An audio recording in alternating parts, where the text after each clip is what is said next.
Assalamualaikum warahmatullahi wabarakatuh. Minal Aidin wal faizin. Mohon maaf lahir dan batin. Bener-bener Ya. H plus berapa lebaran doang nih kita langsung begadang lagi. Ya buktinya kan sebenarnya MotoGP Amerika juga tahu banget gitu. Betul. Diadakan karena habis lebaran gitu. Masih banyak yang nonton jadinya. Ya, masih banyak yang nuansa-nuansa sahur kebangun gitu Ya, kan. bahkan nggak dengar Apa kabar tuh ada yang mutusin tidak pulang mudik harus balik dulu, nonton MotoGP orang subuh gitu. Iya. Benar-benar jam 2 kan kemarin ya. Sprint jam 3 ya kan. Iya, kelar masih anjing mau berangkat ngantuk, tidur dulu nanggung. Ini suasana kita tuh curhat ya tuh Bang John. Iya, Nah, langsung dari iya, jalan. dari komentator langsung ke sini kata aja. Betul. Tapi nggak nyesel kan? Enggak lah, Nah, ini jalan lancar. Enggak, dan juga balapannya juga. Balapannya Apa ya? istilahnya itu baru 3 race, aku pikir bakal ini sih Monoton, bintang apalagi pas lihat sprint race kakaknya ya ngabur, terus lihat Moto3 yang ngabur juga, Moto2 ngabur juga pas ini kayaknya copy paste, ternyata no way, malah bintang 5. Kalau ada 10 race terbaik dalam 10 tahun masuk tuh. Masuk, Bener nih, top 5 malah menurut gua. Menurut saya kapan-kapan kita bikin kali ya. Pasti dong. Race-race yang legendaris. Ini pasti masuk tuh. Pasti masuk karena Great comeback satu ya. itu, kedua ini udah. Yang kedua ini nih. Nyaris. Saya udah menyangka, tapi tidak menyangka itunya. Antara menyangka dan tidak menyangka. Apa tuh? Menyangkanya apa tuh Bang John? Saya menyangkanya dia memang menyimpan kekuatan untuk comeback di MotoGP Amerika ini. Selain dia istilahnya punya rekor yang luar biasa sebagai Sheriff of Kota dengan 7 kali kemenangan. Kemudian kalau kita melihat dari latihannya di 2 ronde kemarin itu kan dia emang istilahnya melakukan banyak kesalahan. Nah kemarin tuh praktis dari latihan resmi hari Jumat sampai Sabtu dan bahkan sprint dia coba untuk istilahnya mengalahkan ego Marc Marquez men yang selama ini lu kalau bawa motor udah tekak tekuk Marquez gitu. style ya kan. Iya. Motor harus ngikut Marquez. Sekarang enggak, dia ikutin apa sih ini Ducati seperti apa. Dia coba dan berkali-kali kalau pamannya ada yang merhatiin banget tuh, dia sebenarnya bisa cetak waktu tercepat di awal-awal, tapi dia tahan, tapi dia kena yellow flag. Dan bahkan dia sempat kalau nggak disabet oleh Maverick Vinales tuh udah di pole position dia tuh. Betul. Nah, ini kan kemarin ada yang bilang mana nih data. Ya. Big data. Karena ya kita lihat nih analisa Marquez di awal. Di awal. Karena dia jatuh kan. Jadi pasti di bawah nih. Tapi ya dia nggak bareng-bareng sama Honda duluan. Honda udah duluan. Iya. Di atas sedikit dia berarti. Ini nih Marquez nih. Ini berarti ya 17 kan classified-nya. Iya. Nah, ini dia 203,1. Betul. Fastest lap 202,5. Maverick Vinales. Dan cuma ada 3 orang yang tembus 202. Vinales, Acosta, Pecco. Sebenarnya sisanya 203 gitu kan. Ini bisa kesimpulannya gimana nih Bang John? Dia benar-benar dapat fastest lap-nya tuh di lap ketiga itu padahal dia kondisi motornya tuh udah separuh hilang aerofairingnya ya kan. Tabrakan sama Jack Miller. Itu benar-benar aduh. Terus di duel lagi jadi ya sama Martin juga sempat tuh. Jadi memang kondisinya kemarin itu secara kalau ideal mungkin dia masih bisa fight di depan, bahkan kan udah berhasil mimpin kan. Betul. Dan di lap terakhirnya dia unfinished. Dia di sektor 1 itu 351 tuh. Betul. Itu sebenarnya nggak jelek gitu kan. Tapi emang kelihatan tuh waktu di sektor 1 kan banyak ini ya, tikungan S-nya itu kan S-nya dari S terus ke kiri. Nah, pas emang di situ kelihatan si Marquez ini overspeed sih emang ya kan. Benar-benar di situ overspeed dan dia berusaha recover dan emang klarifikasi ya kan, sekarang zamannya klarifikasinya dia ada masalah sama rem gitu kan. Jadi pada saat pengereman ban depannya pasti agak sedikit godek. Tapi kalau pemainnya perhatiin yang ngobrol-ngobrol sebelum podium 3 orang itu yang pakai bahasa Spanyol, itu Vinales sempat menanyakan apa yang terjadi dengan Marc Marquez. Enggak, dia di tikungan 11. Jangan-jangan dia nyentuh bagian basah tuh, wet patches. Dan itu sebenarnya memang dikeluhkan oleh banyak pembalap bahwa pengaspalan kembali si sirkuit kota, salah satu efeknya adalah si aspalnya tuh kerap ngeluarin di rongga-rongga itu ngeluarin kayak minyak gitu deh. Ya benar, itu kejadian waktu awal-awal di Mandalika gitu kan. sirkuitnya tuh panas tapi lu malah jadi licin gitu kan. Betul. Nah kemarin tuh agak sedikit tercover karena tidak terlalu panas di kota. Nah cuman beberapa bagian itu pembalap udah ngecak tuh, ini jangan dilewatin, jangan. Nah kemarin kondisinya adalah Marc Marquez berhasil duel dari Pedro Acosta. Dan itu sebenarnya bukan pekerjaan gampang karena Pedro Acosta berkali-kali juga melakukan. Ya ini emang kurang aja sih Acosta bener-bener late breaking. Tapi kita lihat di sini Bang John, emang di tikungan ini nih si Marquez ya tikungan 11 di lap 11 juga. Ini benar-benar kayak 11 gitu kan. Ini si Marquez tuh emang dia berusaha udah nge-cover dalam gitu kan. Padahal dia tahu di sini dia udah agak overspeed. Dia benar-benar kalau udah turun kaki nih ciri khas pembalap MotoGP modern kan. Betul. Turun kaki adalah tanda-tanda kalau lu masuk tikungannya kekenyangan. Sementara di belakang, lihat di belakangnya Vinales juga, Martin juga. Cuma Acosta doang gitu kan. Acosta tuh benar-benar orang yang mungkin satu-satunya pembalap yang tadi malam itu balapannya paling pede sama remnya. Bener-bener late breaking. Kita ada cuplik lagi juga. Tapi di sini kelihatan nih. Di sini Marc Marquez ini udah setengah deg-degan. Aduh, bablas nih motor ya kan. Iya, ternyata sepersekian detik udah posisinya begini tuh ya udah nggak bisa di cover. Dan Acosta kelihatan banget kan tuh agak sedikit gerudulan juga kan. Iya benar. Dan langsung pembalap di belakangnya juga, wah si Marquez jatuhnya di situ kan. Akhirnya mereka tuh bener-bener lebih hati-hati memperhatikan ada apa di situ. Iya. Dan benar-benar ya di sini mungkin selain satu masalah rem dan juga aerofairingnya juga kan udah patah sebelah kan. Udah tidak bisa, mungkin agak sedikit ngondoy ke kiri. Jadi bisa bikin lebih ketika ke kiri itu jadi nggak bisa. Jadi mesti jadi maksimum land angle-nya nggak dapat betul. Iya. Ya benar-benar di sini emang agak disayangkan ya sebenarnya. Sampai aku bilang udah kalau gitu saya pulang. Nggak boleh katanya, belum selesai.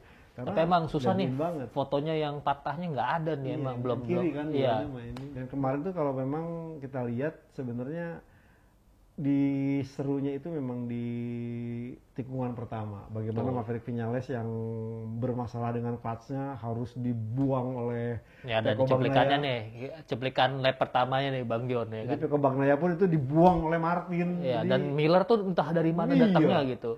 Sama ini nih ada yang masang ini nih biang kerok sebenarnya tuh. Ini sebenarnya jadi berasa kayak Misano ya sebenarnya kan.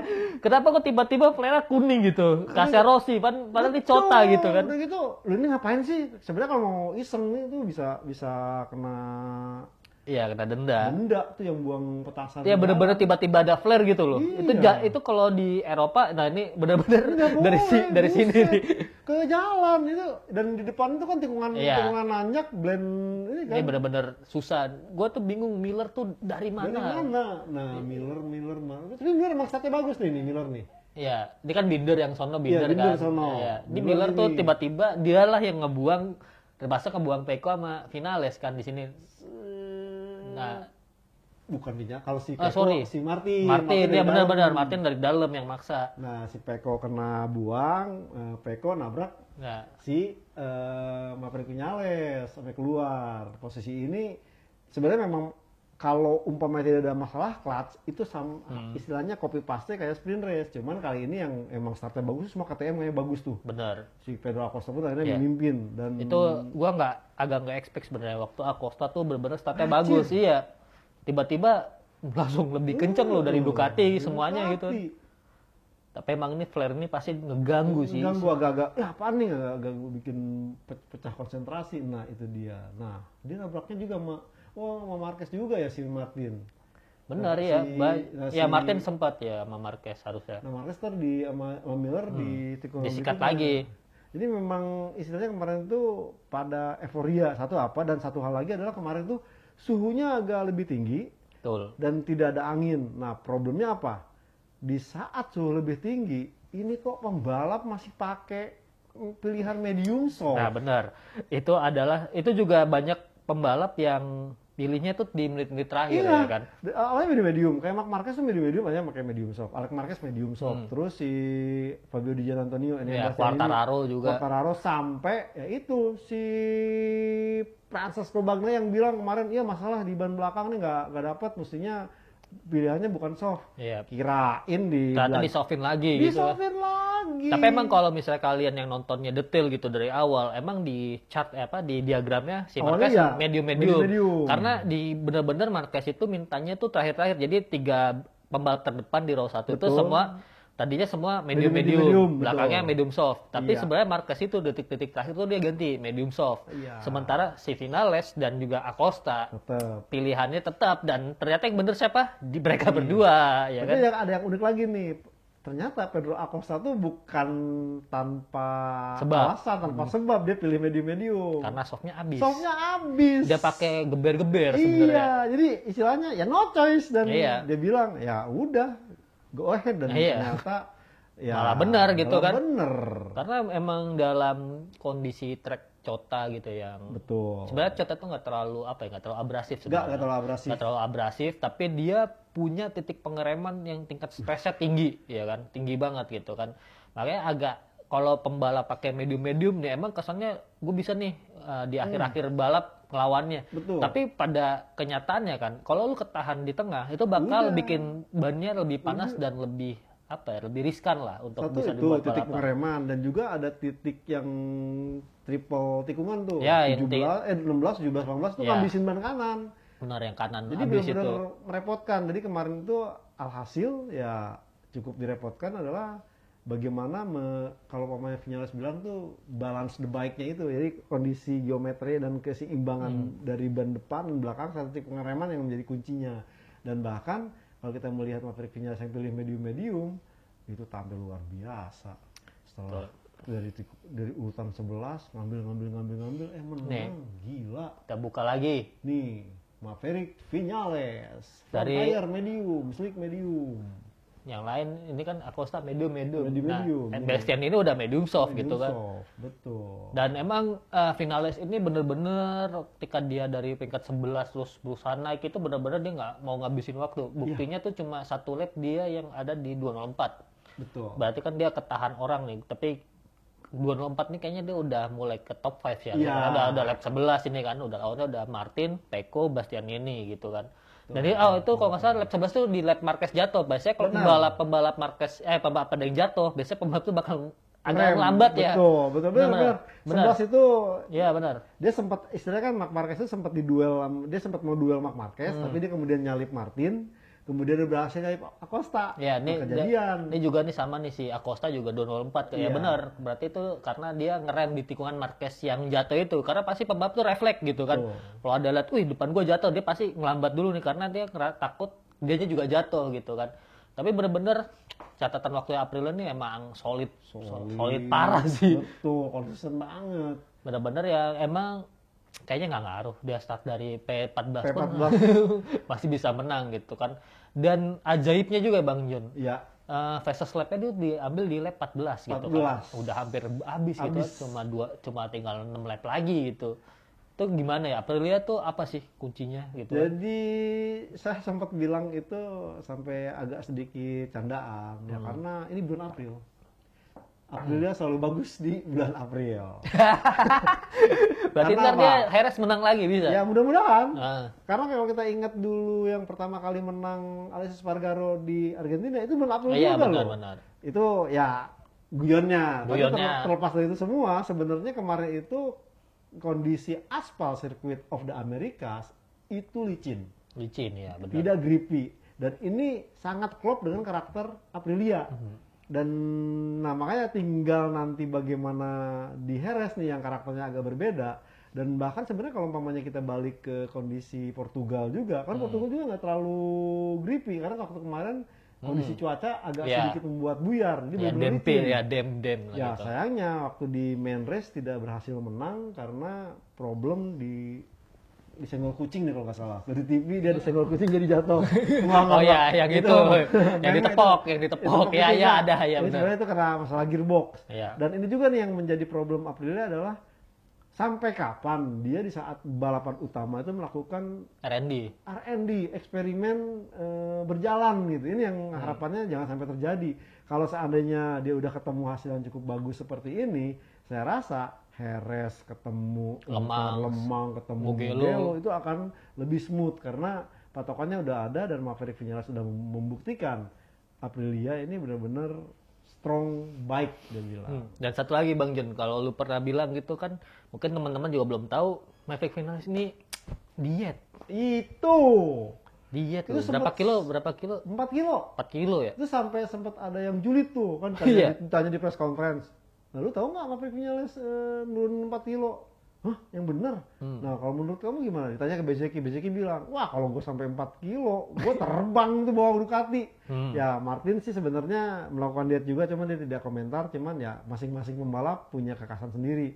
Tapi apa yang dilakukan oleh Maverick Vinales ini mengingatkan kita kepada Valentino Rossi. Di saat dia dengan postur yang jangkung itu jadi problem, harus menghadapi motor M1 yang agak kompak, dia memutuskan untuk diet dan hasilnya juga ketemu dan ini mulai dirasakan oleh Maverick Vinales. Padahal kalau kontradiksinya adalah kan Aprilia ini berat ya gitu ya. Berat tuh, bukan berat bobot berat, bukan bobot tapi kan pada saat dibawa dengan berbagai macam perangkat aerofairing yang kompleks, itu yang bikin berat. Jadi agak nikungnya tuh benar-benar butuh effort lebih.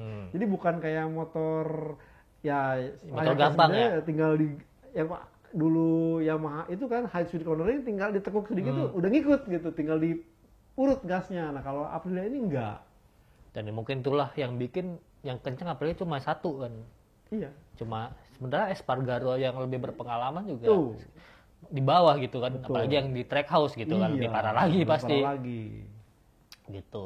Jadi menurut Bang John apakah Aprilia bakal konsisten nih?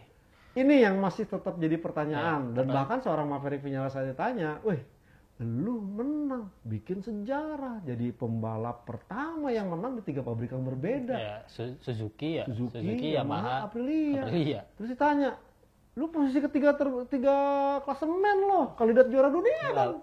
Ya Maverick Vinales nggak jumawa, dia bilang, pengennya begitu, cuman saya pengennya motor Aprilia bisa konsisten tampil baik seperti di Amerika di ronde-ronde berikutnya. Artinya memang masih ada sedikit keraguan terkait saat mungkin ketemu nanti sirkuit di Eropa yang kebanyakan ini benar-benar sirkuit tradisional dan juga kalau emang cuacanya cerah gitu gripnya pasti tinggi-tinggi kan, karena sirkuit di Eropa itu emang rutin dipakai juga. Sisa-sisa gripnya itu masih banyak daripada balapan-balapan sebelumnya. Beda sama Asia mungkin kayak Chang, Mandalika gitu-gitu. Balapan mungkin agak lebih sedikit gitu kan. Setuju. Dan suhu juga mempengaruhi, dan ini emang sebenarnya kemarin suhu track tuh cuma 47 ya.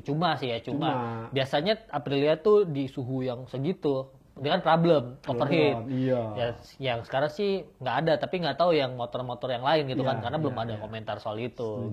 Setuju. Oh ya, sekarang kita lanjut dulu Bang John ke ini Batman ya.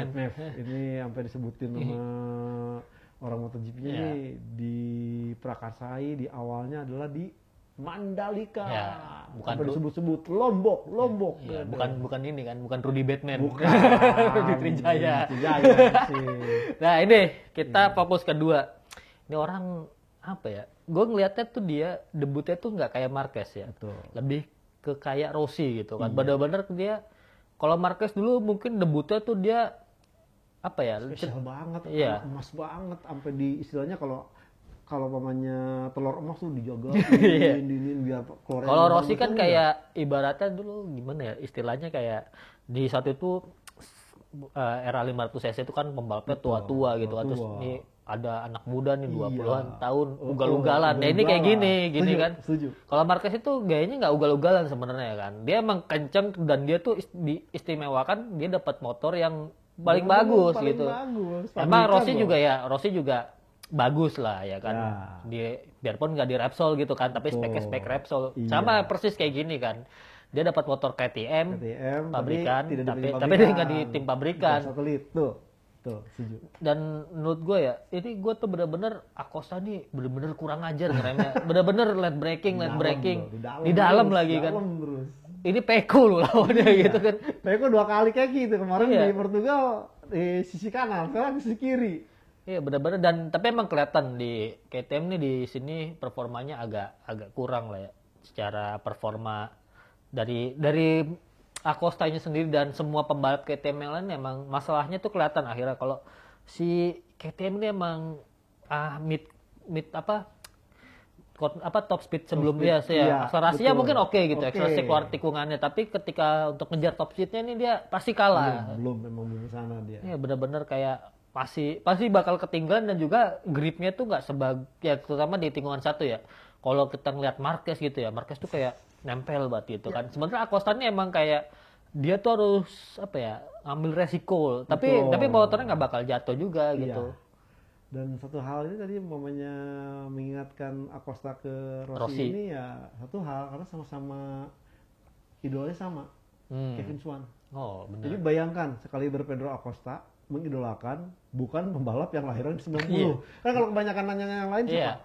Gua aja gak pernah lihat lo balapannya Kevin Schwantz gimana ya kan. Dari Kevin Schwantz ini sampai akhirnya tuh bener-bener kalau kita melihat tidak gerasa gerusuh dia tuh, tidak nafsuan. Coba bayangkan yang pembalap generasi Wayne Rainey. Iya. Soalnya kan cedera setengah ke bawah kan. Betul. Kalau kita melihat ya paling krusial ya Jorge Martin deh. Iya. Yang ya istilahnya mindsetnya itu seperti Marc Marquez, agresif, pokoknya salib serem mungkin, bikin pembalap kaget, ya jatuh bodo amat gitu. Pedro Acosta enggak, dia diukur, dia cari sampai dapat bener-bener clean space, ambil. Kevin Schwantz gitu ya? Gitu ya. Dan makanya dia sempat diwawancara, kenapa sih lu Kevin Schwantz? Ya dia bilang bahwa mestinya semua pembalap itu harus ngikutin Kevin Schwantz. Artinya balapannya bener-bener ya bikin pembalap. Jadi ini karakter si pembalap Acosta ini, kalau ada 5 orang, ini balapan bakal apik. Artinya duelnya tuh bener-bener manis gitu, nggak? Iya. Bener-bener kayak tadi lah cuplikannya itu kan, kita udah dikasih lihat 3 race gitu. Betul. Bener-bener Acosta ini bukan tipikal, kalau Marquez tuh dari zaman dulu ya. Kalau udah masuk dia pasti ngebuang dulu. Iya, Lorenzo gimana gak kesel gitu kan. Dan terus ya Martin begitu, lihat di race tikungan pertama kan ya. Martin juga kayak gitu. Martin tuh emang dari dulu begitu. Terus Marc Marquez yang mau tikungan terakhir juga ya begitu. Jadi ya bayangkan bagaimana sekarang itu Pedro Acosta menjadi favorit fanatikan MotoGP. Dan kalau kita melihat gaya bicaranya pun, ya saya sampai kaget, buset. Artinya ya biasanya kalau pembalap baru, iya nih juara dunia, ini sopan gitulah. Ini enggak, dia menganggap sama rata. Sampai dia bilang Marc Marquez, Jorge Martin itu dengan istilah the boys. Lah padahal kan dia lebih the boys gitu. Iya, padahal dia umur masih belasan gitu kan. Jadi dari hal inilah saya melihat seandainya akan sangat buat KTM itu bener-bener, waduh kalau sampai kejadian nih dia menjadi juara dunia. Dan satu hal lagi, jadi saya menegaskan nih bahwa kenapa dia dibilang I'm not the next Marquez, I'm the new Pedro Acosta. Karena apa? Karena kalau kita melihat sejarahnya, benar tadi dijelaskan oleh UJ, bahwa Pedro Acosta ini istilahnya bukan anak yang emas gitu, bahkan dia harus ultimatum kan, dia ke MotoGP, pokoknya gua tahun depan harus ke MotoGP. Gimana caranya? Slotnya padahal kemarin nggak ada. KTM tuh udah pusing kemarin ya. Ini KTM nih, udah kembang kempis kalau namanya kagak dipenuhi. Daripada dia cabut lagi kayak Martin ini kan. Iya, kabur nih. Gua kagak dapat pembalap bagus. Nah, sementara kalau kita ingat 2013, Marc Marquez tuh bener-bener sama Honda tuh dijagain sampai istilahnya satu aturan yang dulu berlaku dari 9 rookie nggak boleh di pabrikan. Iya, jadi penjuara dunia Moto2 itu tidak boleh langsung ke tim pabrikan, dia harus ke tim satelit dulu. Dengan tujuan apa? Agar si tim satelitnya hidup, bisa ke bawah. Iya, maksudnya ada di barisan tengah depan, dan ini akan menarik sponsor. Ini juga tiba-tiba langsung Repsol gitu kan. Iya, langsung Repsol, motornya udah dikembangkan di Pedrosa, udah bawa pembalap kasus standar juara dunia, udah langsung bikin sejarah kan. Betul. 2 kali tampil juara pertama di MotoGP Amerika termuda, di akhir musim juara dunia termuda juga. Dan sementara Acosta ini ya kalau secara karir ya persis dengan Valentino Rossi, tidak langsung ke tim pabrikan tapi ke tim satelit.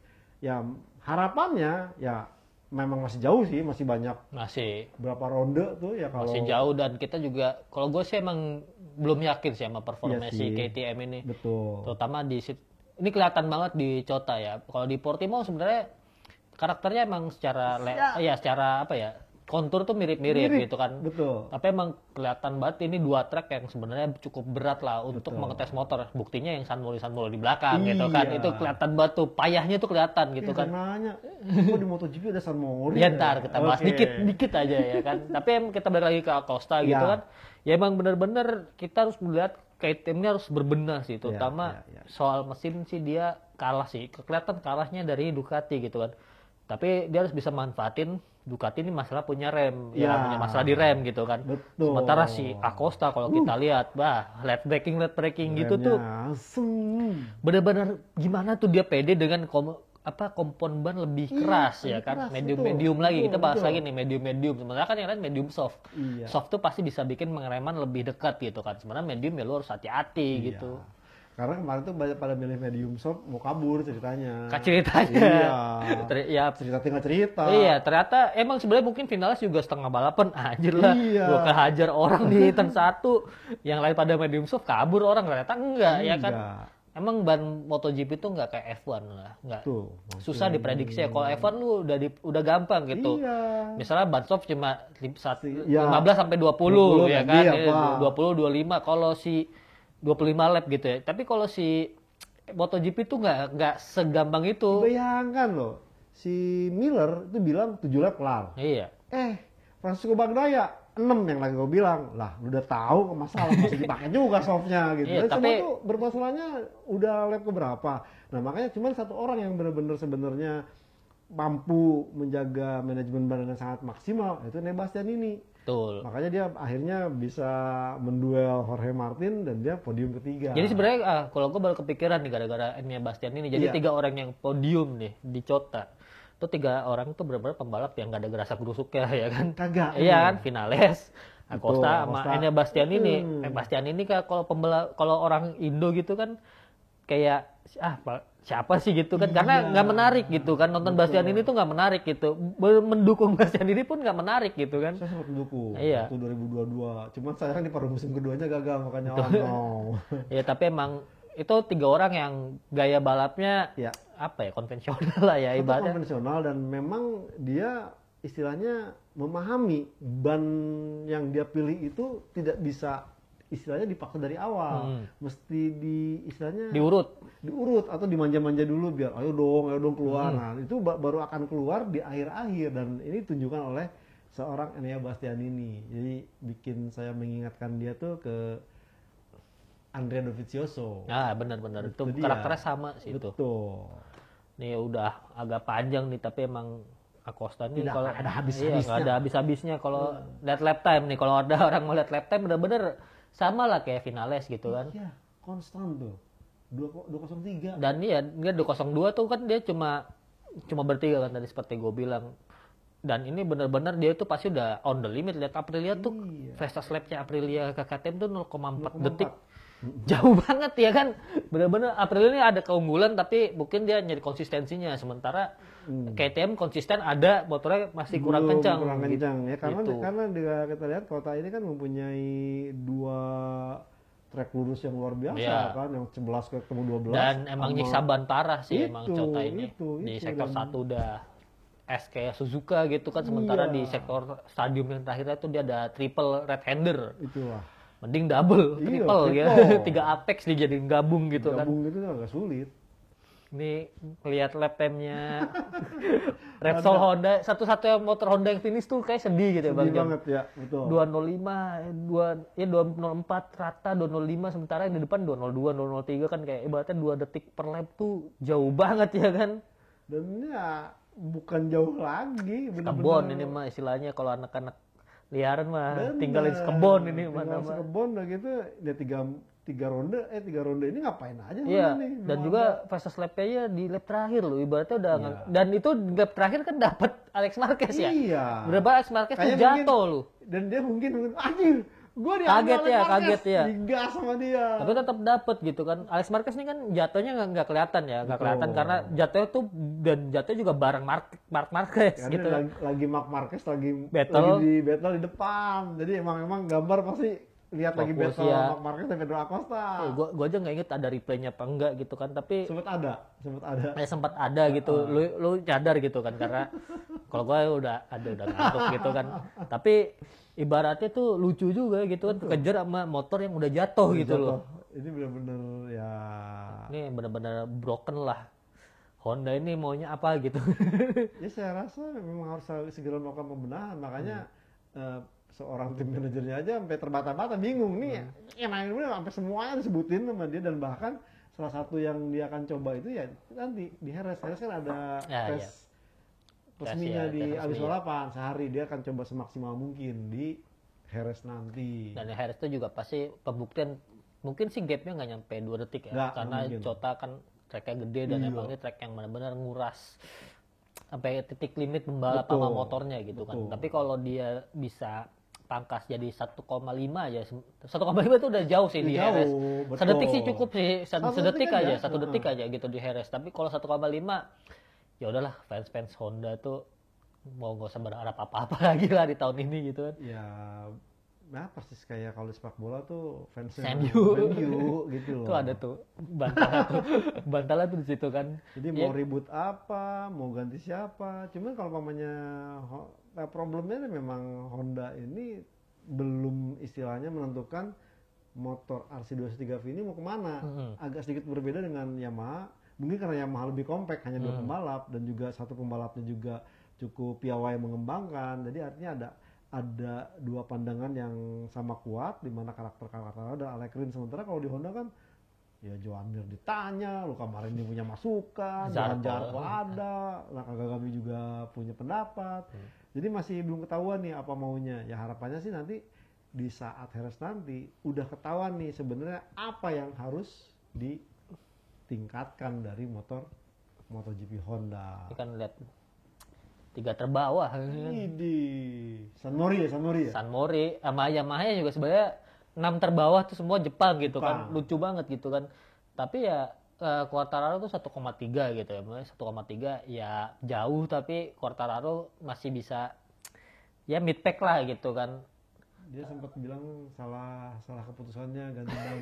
Kalau gitu kayak medium dia bilang, artinya bisa menjaga ban lebih bagus. Tapi emang kayaknya harus dicoba sih, jangan ngandelin soft terus, karena emang softnya kayak udah pakem nih beberapa tahun terakhir tuh medium soft. Malah kalau misalnya agak panas sedikit paling cuma hard soft ya. Kenapa soft tuh belakangnya jadi favorit banget? Emang gitu. Sekarang misalnya itu si ban belakang kan dikurangin jatahnya. Nah untuk yang race weekend ya, MotoGP Amerika ini cuma medium dan soft, no choice jadinya. Bener-bener udah nggak ada lagi. Betul, gitu ya. Jadi kayak pamannya apa kayak Acosta ngabisin soft semua, ya udah balapannya medium. Dan ini memang alasannya sih karena buat ramah lingkungan gitu. Ramah lingkungan dan juga faktor biaya. Tapi sebenarnya itu tadi ya yang dari awalnya itu oke lah. Sebenarnya kalau umpamanya ini dijalankan soal sustainability environmental, ya jangan ada sprint segabrek gitu. Iya benar, karena jadi itulah yang ngabisin. Ya semua pembalap bisa nggak ngukur gitu. Oh gua kalau pakai soft segini itu udah gitu loh. Benar lah, itu karena yang nggak bisa ngabisin ban tuh itu sebenarnya kan. Tapi ya Honda kita berharap di Jerez mendingan lah. Mendingan aja. Kalau buat berharap, tapi kita pengen lihat sih apakah kalau balapannya hujan, biasanya dulu kan kalau balapannya hujan motor-motor yang gembel, dulu Ducati zaman gembel kencangnya tampol, hujan doang gitu kan. Iya. Karena kita belum ada nih balapan yang hujan gitu kan. Apakah sama parahnya atau mendingan, nah itu baru kelihatan lah. Tapi kalau emang sama aja di belakang San Mori juga, ya itu udah parah banget berarti levelnya kan. Bener, mesti diganti semua tuh insinyurnya anjir. Ya, ini sebelum kita tutup nih, udah kejauhan ya kan. Jerez menurut Bang Juni siapa yang berpeluang? Lihat dari performa ya, dan beberapa tahun terakhir kan emang sebenarnya ini Jerez ini kan sebenarnya dulu tuh tracknya Yamaha sama Honda gitu kan. Tapi belakangan karena Yamaha sama Honda udah ke belakang, Ducati. Dan Ducati ya pasti Ducati lagi atau Aprilia gitu. Saya melihatnya justru Pecco will be back. Pecco will be back ya. Pecco tuh kayak kesannya menang di Jerez mulu. Iya. Pecco tuh kayak kesannya tuh apa ya, nyantai-nyantai aja gitu pembalapnya. Dan dia punya dia punya track record tuh setiap 3 ronde awal. Emang ya biasa. Tapi giliran di Eropa dia akan gaspol. Dan ya harapannya sih ini juga jadi kode gitu buat Jorge Martin pun nggak bisa tenang-tenang nih meskipun dia udah mimpin klasemen. Dan juga nih kan sebenarnya ya Spanyol nih, udah mulai Spanyol kan. Martin gengsi lah kalau kalah sama Peko. Ini yang bener aja bos gitu kan. Karena gengsi sangat besar buat Jorge Martin untuk menang saat ini adalah kalau dia menjadi juara dunia, sah dia menjadi pembalap pertama non pabrikan juara dunia. Sebenarnya kemarinnya harapan saya sih kemarin, iya, cuman tapi kan berbagai macam masalah. Ya bermasalah di ban lagi ban ya kan. Nah sekarang ini kan ada 2 pembalap satelit hebat nih. Iya, masalahnya ada Marquez, Pedro Acosta. Belum lagi. Iya. Dan belum lagi kalau Binder balik ke performa yang benar gitu kan. Iya. KTM ini emang itu seperti yang tadi bilang performa itu naik turun gitu kan. Dan juga ya itu satu lagi Aprilia deh, Vinales gitu kan. Ini mungkin Aprilia ini agak apa ya? Bisa menyodok. Aprilia harus belajar setelah dia kemenangan di MotoGP Amerika ini, harus belajar bahwa ini nih di Jerez nih harus bisa dapat nih minimal jadi momentum bagus biar dia itu bisa konsisten gitu. Betul. Minimal gak usah menang gitu. Tapi podium ini kan sebelumnya tuh selalu menang 1, bis itu 9-10 terus ya kan. 2-3 hilang. Nah, iya. Lupa lap finish tuh kayak Espargaro gitu kan di Catalunya ya kan. Iya. Oh satu lagi Bang John. Dani Pedrosa. Iya, ini jadi berita nih. Iya, Pedrosa kan gue dulu pas dia pensiun ngerasa ini orang nih harusnya belum pensiun sih. Nah kan sempat mau diambil Yamaha. Iya. Terus dealnya itu kan nggak dapat motor pabrikan. Nah ngapain masa satu pabrikan satu motor tahun lalu, ya apa bedanya dengan ini? Makanya Pedrosa cabut. Padahal Rossi tuh pengen banget dia nemenin Morbidelli. Karena apa? Dengan adanya Pedrosa ini bisa jadi feedback buat pengembangan motor, dan itu terbukti. Honda gigit jari, KTM sekarang mulai narik-narik jalannya nih. Iya, gue ngeliat waktu Pedrosa dipaksa pensiun gitu ya sama Repsol Honda kan, karena waktu itu kan dia sebenarnya masih 2-3, makanya klasmennya 2-3 terus gitu kan. Mungkin gue lupa di tahun terakhir mungkin nggak 3 gitu ya. Tapi dia kalau nggak salah tuh terpaksa pensiun karena buat jalannya Jorge Lorenzo kan, kalau nggak salah ya. Betul. Lorenzo aja cuma semusim gitu kan. Gue tuh ngerasanya Pedrosa tuh waktu itu saat itu belum saatnya dia pensiun gitu kan. Dan akhirnya kebukti kan, biarpun dia akhirnya benar-benar fokus ngembangin KTM, terus dia berapa kali wildcard juga langsung bisa, maksudnya untuk ke podium mungkin belum, tapi sekarang udah gila gitu. Kalau level kompetisi udah jauh di atas yang dulu gitu kan. Tapi untuk bisa bersaing sama Binder atau Miller pun dia masih bisa gitu kan. Dan apalagi di Jerez pun Pedrosa tuh punya track record yang dibilang bagus juga gitu kan. Dan namanya kan ada juga di Jerez. Benar ya, ada tikungan Pedrosa ya kan. Jangan salah ya kan. Jadi kita harap nih emang kalau menurut prediksi Bang Joni di Jerez Pecco Bagnaia bisa kencang lagi. Kalau gue sih setuju karena gue ngerasa juga di Jerez tuh bakal Ducati. Kalau gue sih Martin Bang. Nah, kalau gue sih Martin bakal yang juara gitu dari sprint ke main race gitu. Kayak oke nih segini dulu. Siap. Ya teman-teman kalau misalnya ada masukan atau mungkin durasinya kepanjangan atau durasinya dipanjangin lagi malah ya kan. Iya, kalau ya kan banyak kan. Kalau misalnya dibahas-bahas MotoGP harus lebih dalam Bang, kita harus ngapain lagi, kasih aja masukan di kolom komentar di bawah. Kalau lebih dalam berarti ntar mesti bawa sekop sama iya, kita harus bawa apa gitu kan. Bener-bener alat peraga mungkin di sini ya kan. Atau mungkin ada yang mau, apa kita mau sambil main game dulu gitu kan, gak ada yang kali kan ada yang ngasih masukan gitu. Atau ada yang mau ngusulin nih ya kopinya nggak ada, ini air putih ya. Isi dong. Iya. Apa jangan cuma ini doang. Ini air putih nih. Lagi kopi mulu.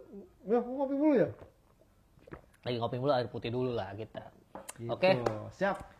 Oke, gua Uje. Dan saya Joni Lono Mulia. Nah, kita pamit dulu dari pembahasan di Cota, sampai ketemu di seri Jerez. Thank you teman-teman. Bangga bermotor. Bangga bermotor.